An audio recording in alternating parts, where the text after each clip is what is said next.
बहुत सारे लोग ये चीज़ सोचते हैं कि यार राजकोट का जो गुरुकुल बिजनेस स्कूल है और जो सूरत का है वो अलग है क्या। शुरुआत हमने की थी एक प्रॉब्लम सॉल्व करने के लिए और वो थी लोगों की टीम की ट्रेनिंग का।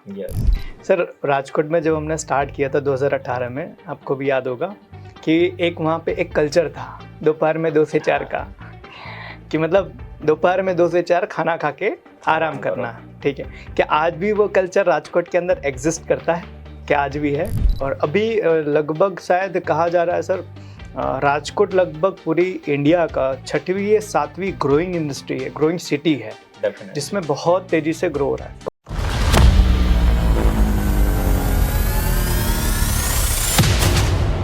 सो गुड मॉर्निंग सर।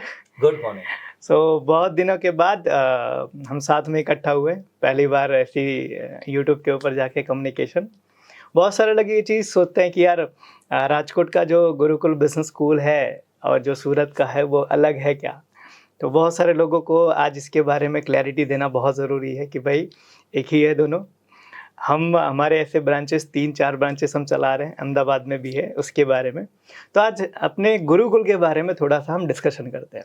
डेफिनेटली। जैसे सर आप राजकोट में काम करते हो और पूरा सौराष्ट्र के ऊपर हम काम कर रहे हैं, तो वहाँ के क्लाइंट का माइंडसेट, वहाँ के बिजनेसमैन का माइंडसेट, और हम जैसे इंडिया के और भी जगह काम कर रहे हैं, सूरत में काम कर रहे हैं, अहमदाबाद में काम कर रहे हैं, वहाँ का माइंडसेट, तो थोड़ा उसके बारे में बात करते हैं। तो सबसे पहले एक इंट्रोडक्शन सर आपका हो जाए, बहुत सारे लोग नहीं जानते होंगे। मेरा नाम है Kiran More. Gurukul training and consultancy private limited अभी हम फर्म बना चुके हैं, और पिछली ऐसे देखने जाए तो ये जर्नी हमारी जो है वो 15-20 साल पुरानी है। लेकिन गुरुकुल की जर्नी जो हमने शुरू की है, तो इस साल हम सक्सेसफुली 10 साल हमारे कंप्लीट करने जा रहे हैं। और प्राउड पार्ट है गुरुकुल का कि जहाँ पर एक सोच हमारी मिली, एक विचार हमारे मिले, और उस विचार के साथ ये कंपनी का नींव हमने रखा। राइट, ग्रेट, बढ़िया सर। जैसे बात कर रहे थे तो मुझे को 2016 की चीज़ें याद आई थी कि जब हमने शुरुआत की थी, तो आपको भी शायद याद होगा, शुरुआत हमने की थी एक प्रॉब्लम सॉल्व करने के लिए और वो थी लोगों की टीम की ट्रेनिंग का। कि लोग ऐसा बोल रहे थे कि यार ऑनर्स के लिए तो बहुत सारे कंपनीज है, ट्रेनिंग करती हैं, कोर्सेस करवाते हैं, लेकिन हमारे वहाँ जो टीम है और उसमें भी अलग अलग लेवल की टीम है, मैनेजमेंट लेवल के अलग होते हैं, ऑफिस लेवल के अलग होते हैं, लेबर्स अलग होते हैं, तो उन लोगों की ट्रेनिंग कोई नहीं कर रहा है और उन लोगों को लेके वो परेशान थे। और शायद हमने इस चीज़ के ऊपर बहुत डिस्कशन किया था और फाइनली हमने गुरुकुल को स्टार्ट किया 2016 में कि हम ट्रेनिंग को लेके टीम के अंदर जाएंगे। वहाँ से आज जर्नी हमारे लगभग पूरा इंडिया और इंडिया के बाहर भी हम कर रहे हैं। तो सर सबसे पहले राजकोट को पूरी दुनिया जानती है मिनी चाइना, मैन्युफैक्चरिंग के अंदर खास करके।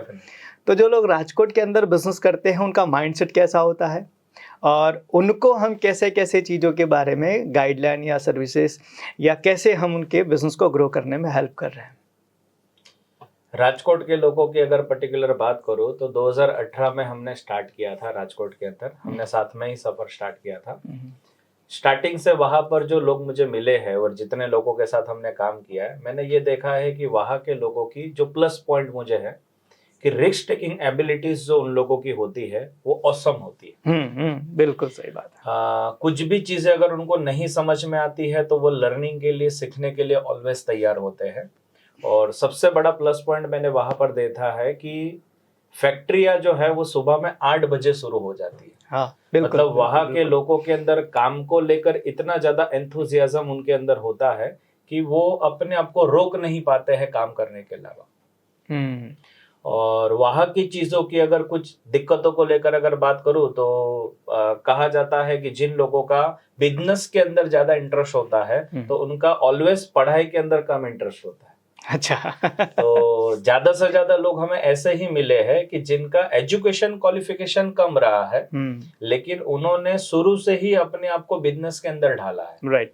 और पीढ़ी दर पीढ़ी बिजनेस के अंदर वो लोग अपने आप को लेकर जा रहे हैं और आज तीसरी जनरेशन, चौथी जनरेशन सेम बिजनेस के अंदर काम कर रही है।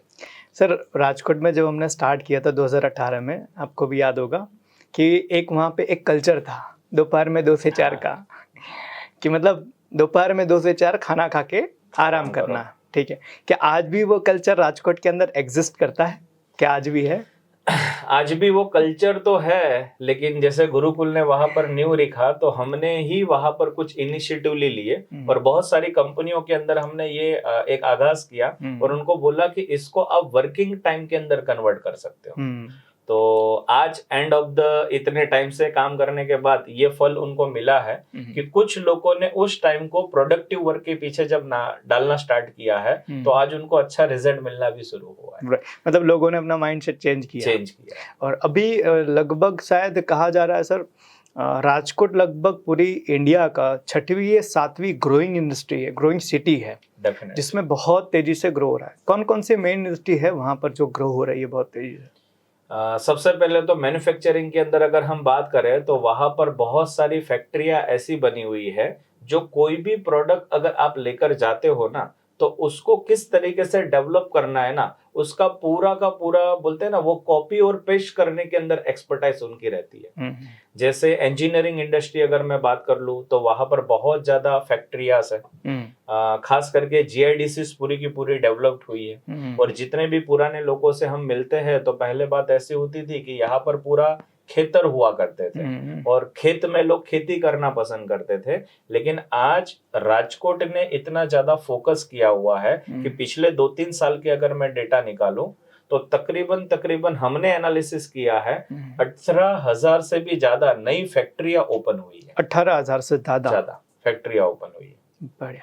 और नेटवर्क की अगर पर्टिकुलर बात करूं तो किसी ने मुझे बोला था कि पूरे इंडिया का अगर कोई भी कोना अगर आपको टच करना है, और अभी किसी ने मुझे रिसेंटली बोला कि वर्ल्ड का अगर कोई कोना अगर आपको टच करना है तो गुजराती बंदा जो आपको वहां पर मिलेगा उसका कांटेक्ट कहीं ना कहीं गुजरात, और गुजरात में भी पर्टिकुलर राजकोट से होगा।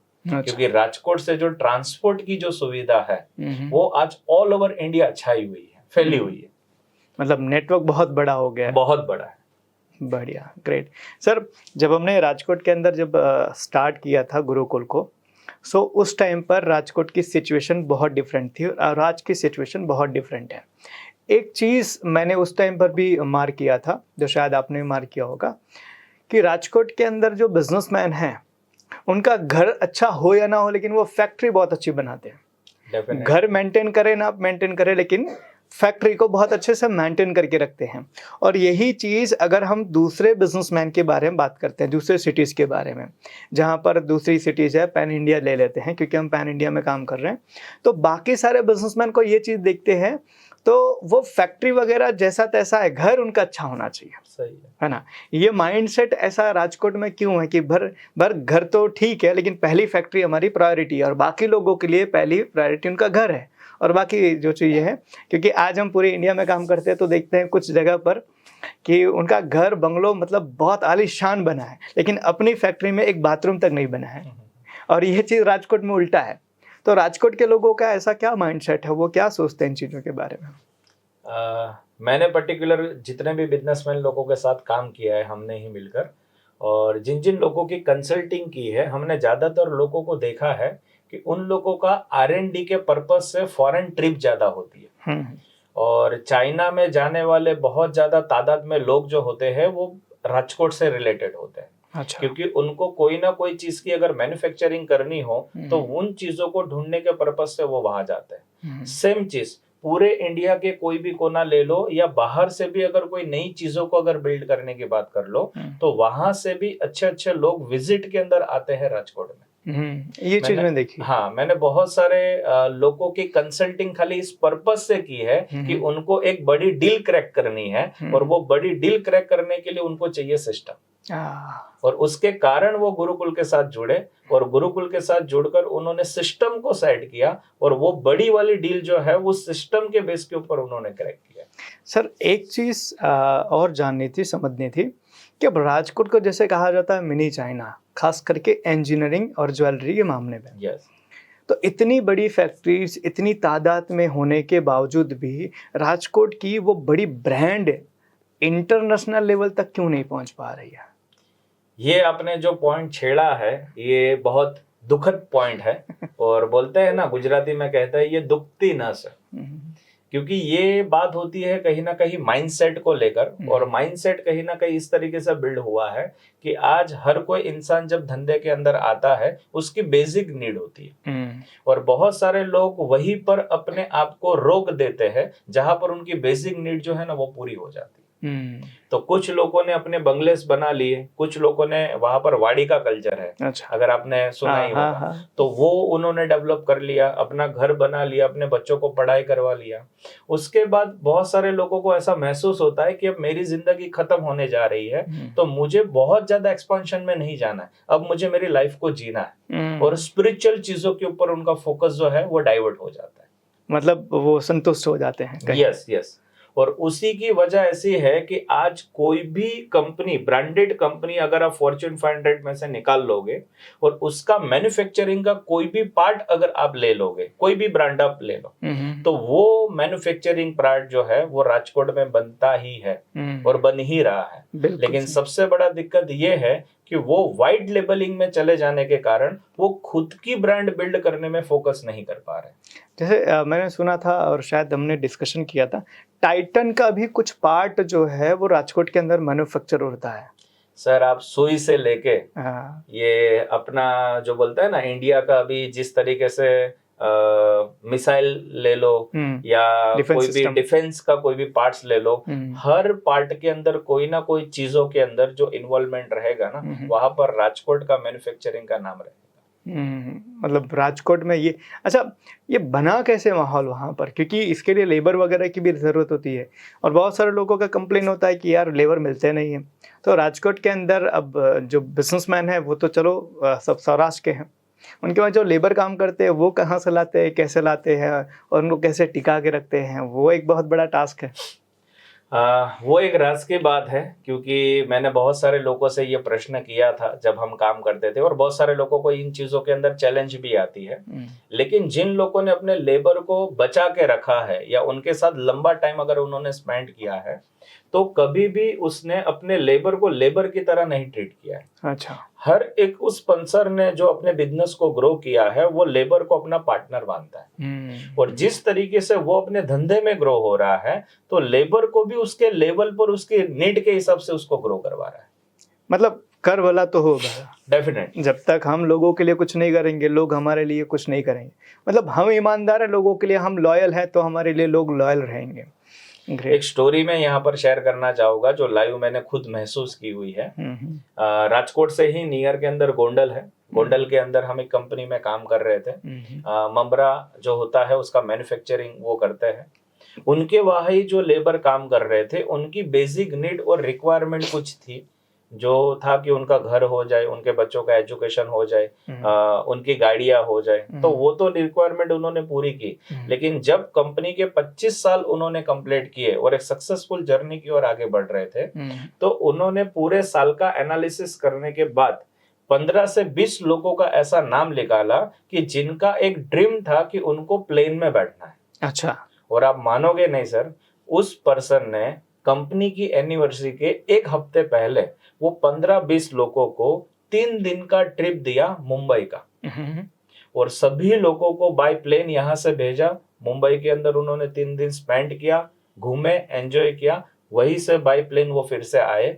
जिस दिन उनकी एनिवर्सरी थी, जिस दिन हम उनके वहां मीटिंग के अंदर गए थे, लिटरली वो लोग उसी टाइम पर आए, उनका पैर छुआ और सबकी आंखों में आंसू था कि उन्होंने अपनी जिंदगी के अंदर कभी ये सोचा ही नहीं था कि मेरा, बोलते हैं ना कि मेरी कैपेसिटी यहां तक पहुंचने की है, लेकिन एक इंसान जिसका सपना है खुद का हेलीकॉप्टर लेना, अच्छा, वो उसका ड्रीम है। हाँ। तो उसने सोचा कि मेरी टीम में काम करने वाला बंदा क्यों ना प्लेन में बैठ सके, और वो सपना उनका जब पूरा हुआ और उनकी आंखों की जो चमक मेरे सामने दिखाई दे रही थी, मुझे खुद को वहां पर बैठे बैठे प्राउड फील हो रहा था कि ऐसे विजनरी पर्सन के साथ हम काम कर रहे हैं।